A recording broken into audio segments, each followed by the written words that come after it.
How different was the Basilan situation from the Holo situation when you... Okay.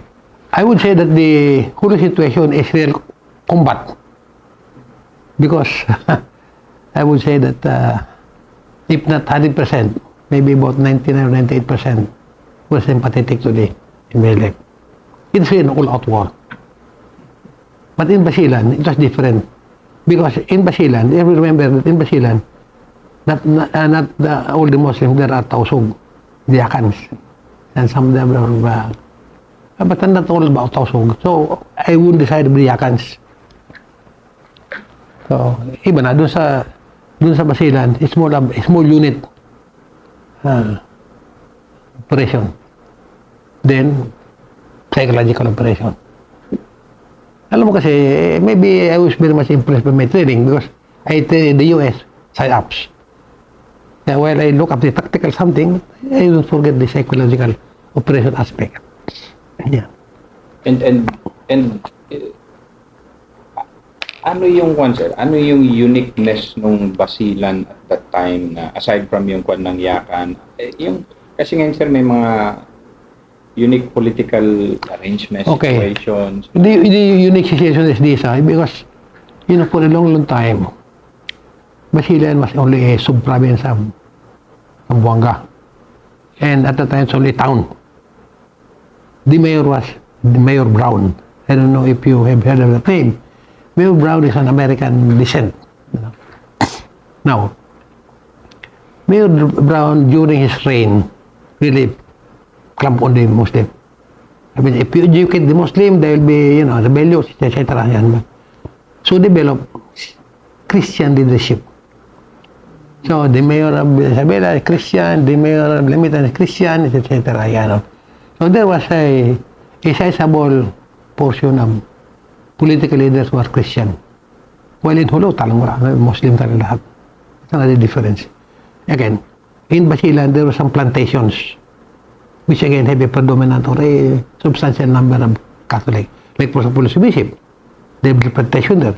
In Lamitan, you have there the Goodrich plantation. So, dito sa Isabela, you have there yung palm something. So there are, in Holo wala yan. But in Basilan, you have that. You have, for example, the Alano family in Danan. And in of the town. But that's the difference. So that's where naging valuable yung PsyOps approach niyo sir. Yeah. And in Basilan, many of the Akans also attend political, like for example, Kandom Warip, Ustad Kasim, I forgot the name already. More or less they are, if they're not pro-Christian, they're against Tausug. So, may for countervailing, How were you as a governor, sir? Well, when I was the military governor of Basilan, just to show you how powerful I was, there is not a single kilo of copra that can get out of Basilan without my approval. There is not a single board feet of lumber that can get out without my approval. But then, I was very liberal. As long as I know that these people exporting are decent, honest civilian, wala yan. And they don't have to pay anything. Because before I went there, again, with apologies to those before me, somebody offered me, sir, kung baga magkapag-combine sa Manila, you can just tell us how many board feet of, no, anything. Sabi nung araw, napakahirap pagkuha ng permit. When I was there, I put up the office right outside of my room. You can come anytime. You get your license to export. And then, I gave much leeway to the governor. Yung, may respect, patay na. Si, Gilberto, magandang kumanta. Forgot the name already, but they're already. I gave a lot of, but I go to the office, I talk to them. Because my approach talaga is to win the civilians.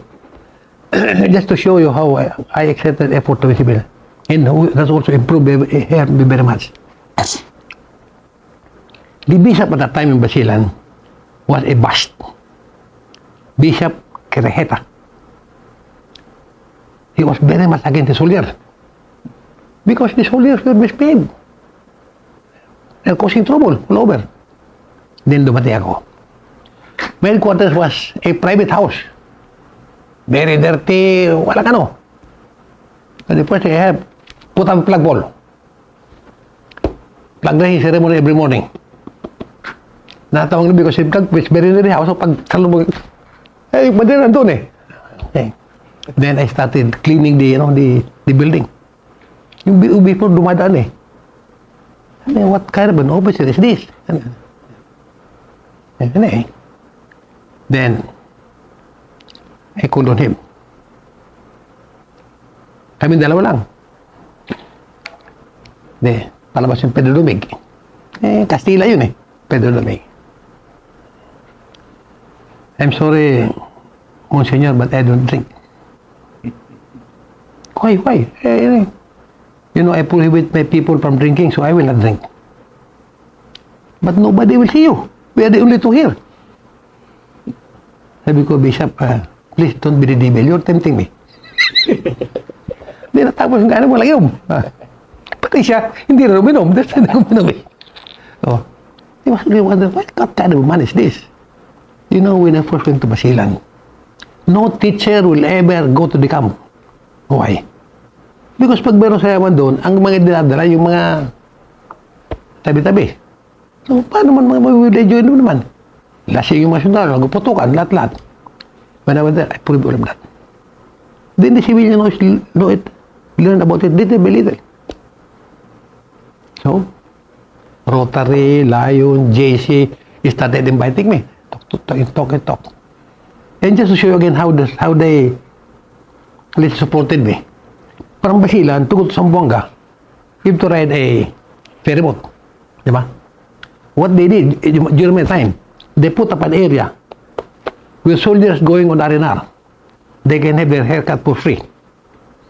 They can have their cake or biscuit or coffee for free. Then they will ride in the boat for free. So pag baba ng sandalo, mahabang buhok, gupot ka muna yan. Coffee. Treated well. Supported by the civic organization. Nandiyan ka mga babae. Okay. So, the critical... You know, as I said, to me, the bottom line is support of the civilian. You believe me, you will never win a fight if civilians against you. Never. As I said, that was my experience during Japanese time when I was a small boy. And it's true up to now. What happened in Vietnam? With all the powers of the American armed forces, did they win? No. Why? I'm going to tell you, in Iran, they will not win. In Afghanistan, they will not win. You know, these are but on my own belief, you have to win the support of the civilian to really believe in your cause for it to win. Sir, as a lieutenant, if you would allow me to go back to your anti-hook balahat days, did national policy dictate that you also do? Okay. When I was a lieutenant, you know what reversed the tide of the insurgency? Magsaysay. You know what Magsaysay did? Discipline the soldiers. At that time, there is what you call the detention tabo telegram. Any civilian who has something to report about the misbehavior of any public official, soldier or political officer, send a telegram for detention tabos. Pag natanggap sa Malacanang any day, action kagad. So what happened? Everybody behaved. When everybody behaved, the Hook Blab started surrendering. And they were brought to Mindanao, yung EDCOR. That was the one. Discipline. Eh, no araw talaga kibagsaysay. Oh. My goodness. And how friendly he was. When he visited the area, I would say that he's really charismatic. Talagang pag makita mo lang, maano ka na. Because he's a good guy eh. He has no pretenses, he has no yabang eh. You're a soldier, lakbayan ka ng presidente ganyan, ano pang sabi mo? Oh, the president will go to a camp. Eh, siyempre, you'll be electrified, makikita mo sundalo. Oh. So, you know, kaya mo kantang our democracy will die if, kung wala si Magsaysay, could be very true. Because Magsaysay was appointed Secretary of Defense. Believe it or not, the Huk Balhap was in camp, the Veterans Hospital. Do you know the Veterans Hospital? Yan. That's the camp of the MPA, of the Huk Balhap. Ha? Ganun ba, sir? Oh, yes. So, nasa That's loob. how near. Oh, another thing, Okay, alam mo itong Kamyas. Yes, sir. There is a street there, Salcedo. Yes, sir. That's where the chief was ambushed. With his senior Edicam Salcedo, Colonel Salcedo. Do you see how near? How near they were? Oh, the Politburo was already in Manila. That's the way Quirino was appointed by Purong as So, mas critical pa yung situation noon. at that time than now. Than now. Insofar as the Huk Balhap is concerned, or the communist movement is concerned. Oh. Galing sila. Kaya siguro, maybe some people consider me, mission is anti-fighter. When it comes to fighting, we fight. Oh. Even as second lieutenant, I was in Bundok Peninsula. I follow the same strategy. Being friendly to the people. Sabi ko, palagyan ako dyan. Okay, kung labanan tayo, labanan. At all the time, I always try to be good to the people. Sir, this would be the last part, sir. And could you please address this to plebes, yearlings? The plebes po. Okay. Pero sir, ano na sir? Okay, yeah. What have been your values, your leadership okay. principles, your motivation? You know, my value to my message to the cadets is, our motto is courage, integrity, loyalty.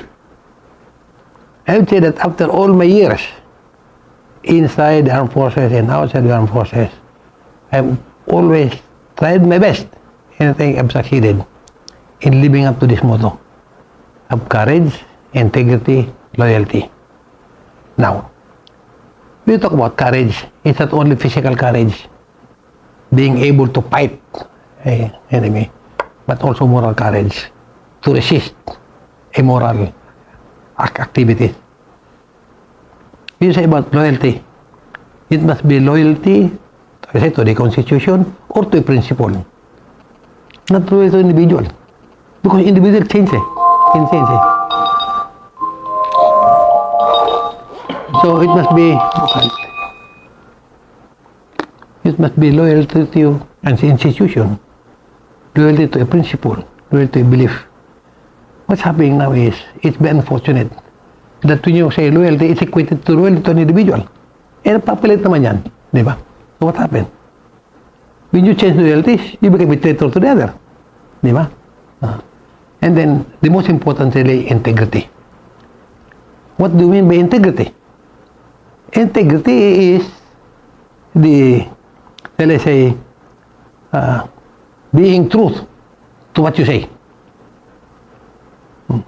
Because honesty is, you don't tell a lie, you're honest.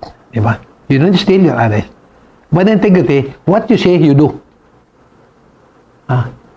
Now, unfortunately, I will say unfortunately, there are some academic graduates now whom I believe have already lost the proper interpretation of these three words. You see? So, that will be a message to these people. You have lived for 4 years for this motto, courage, integrity, loyalty. Try to live with the proper interpretation of this for the rest of your life. Otherwise, I would say that I am very much pained every time, for example, I know that an academic graduate is obviously telling a lie. You will say, a cadet does not cheat, does not steal, does not tell a lie. But Megali, you can see people now, without bringing, Without batting an eye. Telling lies. See?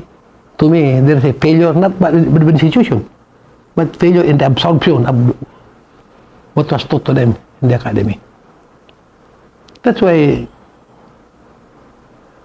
maybe even among my contemporaries, I'm an 8 ball. Because even when I was in the service, mag-uusap sila. They talk on things that to me should not be the proper subject of honorable people. Well, o sabi mo, stop talking because nandiyan si Badong eh. So, what I can say is, I'm proud to say that I have lived and passed the test. I was in the Bureau of Customs. You know the reputation of Bureau of Customs. But I dare anyone, if anybody can say, yan si Mison, nagkapira sa Customs. I'll tell you that if my training in the academy is not that strong, and the teaching of my parents is not that strong, perhaps I could have been the first multi-billionaire among the armed forces officers. I wouldn't tell you no more details, but I was able to rehearse all of that. That now, I go to customs, and I'm not afraid to. There'll be somebody behind talking, No, I'm not. Well, look, many people are maybe better off than I am, but I'm happy where I am. Because to me, I don't think so much about my life. I'm not concerned about what my children will be known after I left. Kasi yung tatay niya magnanakaw Tatay niya ganito Diba? Because that's also what my father told me.